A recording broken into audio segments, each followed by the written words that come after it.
నమస్కారం. Sky channel వీక్షిస్తున్న ప్రేక్షకులకు అభినందనలు. బాగా ఆదరిస్తున్నారు, చాలా సంతోషం. ఇప్పుడు నేను చేసే వీడియో నేను ఎందుకు మాంసాహారం మానేశాను అనేది. ఇప్పుడు బయట ఫుడ్ వచ్చేసరికి బాగా కల్తీ అయిపోయింది. ముఖ్యంగా మాంసాహార ప్రియులు మీరు గ్రహించాల్సిన విషయం. మరి కుళ్ళిపోయిన ఆహారం, నిల్వ ఉంచిన ఆహారం, ఫ్రిడ్జ్లో పెట్టినవి, ఈ మాంసం కలుషితమైన ఆహారం ఈ బయట ఫ్రిడ్జ్లో పెట్టి అమ్మడం వలన అనారోగ్యం పడుతున్నారు. మరి ఏదో సినిమాలో బాలయ్య గారు అన్నట్టు మనం వైద్యానికి ఖర్చులు మన ఆస్తులు అమ్మినా కూడా సరిపోవు. నిజమే అది. మరి ఆ విధంగా వాళ్ళు తయారయ్యాడు కుళ్ళిన మాంసం, మరి చనిపోయిన మరి మృతకళేబరాల నుంచి కూడా ఆ మాంసం సేకరించి అవి ఫ్రిడ్జ్లో నిలవబెట్టి అవి కూడా మరి వండేసి బిర్యానీలు అవి తయారు చేస్తున్నారు. కానీ మూలంగా నేను మాంసాహారం దాదాపు మానేయడం జరిగింది. అదిగాక నాతో పాటు ఇక్కడ పనిచేసే ఈ కొలీగ్స్ వాళ్ళు ఈ కాంబినేషన్ ఆ కాంబినేషన్ బాగుంటుంది, మటన్ ములక్కాయ అని, ఇంకేదో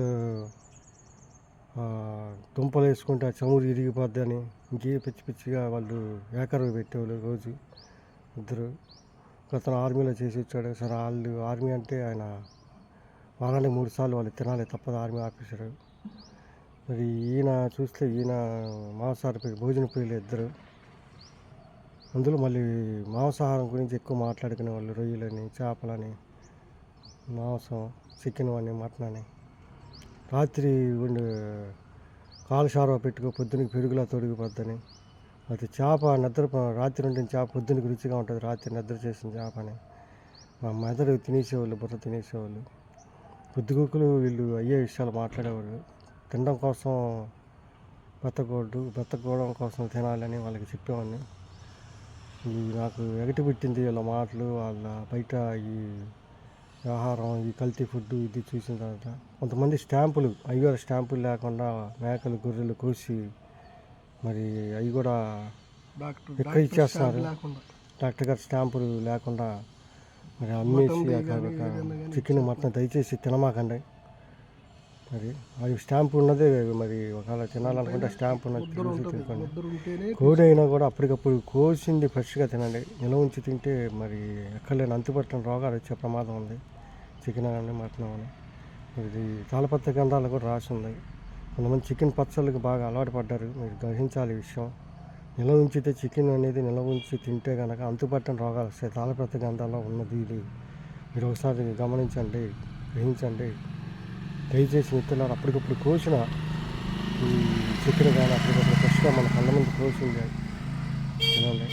అసలు మాంసాహారం వదిలేస్తే బాగుంటుంది దూరంగా. అయ్యే మాంసగొత్తులు, పప్పు దినుసులు, ఆకుకూరలు అట్లా ఉంటాయి. నేను మాంసాహారం మానేస్తా అంటే మరి కళ్యాణ మండపం ఒక అతను బాధపడ్డాడు. లేదు నాన్న తిను. కొంతమంది డాక్టర్లు కూడా సూచిస్తారు, కాలేయం తిని మంచిది, లేకపోతే లివర్ మంచిది, లేకపోతే నమ్మినాలకు మంచిది, లేకపోతే ఈ మటన్లో లేకపోతే బీప్ తినమని, లేకపోతే గాడిద మాంసం, నిమ్ము జీర్ణాలకు గాడిద మాంసం మంచిదని, లేకపోతే గాడిద పాలు తాగితే మంచిదని రకరకాలుగా వైద్యులు సూచిస్తున్నారు.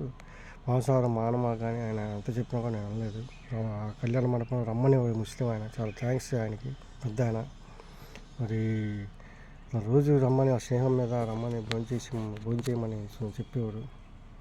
నాకు ఎందుకు అసహ్యం వేసింది. ఇక తెల్లవారుజామున ఒక రోజు నాకు మొండి మేక మూలుగుతున్నట్టుగా నా కళ్ళకి వస్తే ఆ కళ మరి నాలో పరివర్తన లేకుండా ఏంటి మౌగజీవులు, ఈ మనం ఆహారం కోసం మౌగజీవులను బలి పెడతా ఉంటాం, అవి కూడా ప్రాణులే కదా. మౌగజీవులు బలి మూఢత్వానికి బలి. మరి కొంతమంది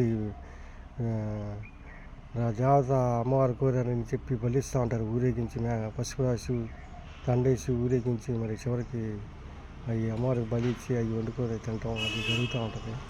చూసే ఉంటారు. పులిమేరలో మరి తల్లి పోలేరమ్మ, మోకాలమ్మ, ఇంకెవరు ఈ గ్రామ దేవతలకు బలిచ్చి వాళ్ళ ఊళ్ళో ఊరేగించి మరి బలి తీసుకుంటూ ఉంటారు. మగజీవులు బలి మూఢత్వానికి బలి. పూతిలేరు వీరబ్రహ్మ స్వామి గారు హెచ్చరించారు. మరి ఎంత నాకు అసహ్యం వేసింది. జీవం మహాపాపం అని చెప్పేసి నాకు కళింగ యుద్ధం అశోకుడు పరివర్తన చెందినట్టుగా నాకు కళ రావడం, మొండి మేక కళ్ళలో కనిపించి మొలగడం, నేను కంప్లీట్గా మాంసాహారానికి దూరం అయిపోయాను. ఇంకా శాకాహారిగా మారిపోయాను. ఆకుకూరలు మరి పప్పు దినుసులు కూడా మాంసకృత్తులు ఉంటాయి. ఆకుకూరలు, కాయగూరలు, ఇంకా ఒక కోడిగుడ్డు మాత్రం తింటున్నాను ప్రస్తుతానికి. మాంసాహారం మాత్రం దాదాపు వదిలేశాను. ఆయన ఎవరో మటన్ కూర తెచ్చాడు పొద్దునే చెప్పి శుద్ధిమత తిరస్కరించాను. ఫంక్షన్లకు కూడా దాదాపు దూరంగానే ఉంటున్నాను. ఇంకా వెళ్ళినా కూడా శాకాహారం మాత్రమే తింటున్నా. మరి తాజా మాంసం ఒకవేళ తినాలనుకుంటే తాజాది చూసుకొని తినండి. దాదాపు అది అవాయిడ్ చేస్తే మంచిదని నా రిక్వెస్ట్. ఇక అది మీ ఇష్టం తర్వాత. నచ్చితే లైక్ చేయండి, షేర్ చేయండి, కామెంట్ చేయండి, సబ్స్క్రైబ్ చేయండి. Thank you.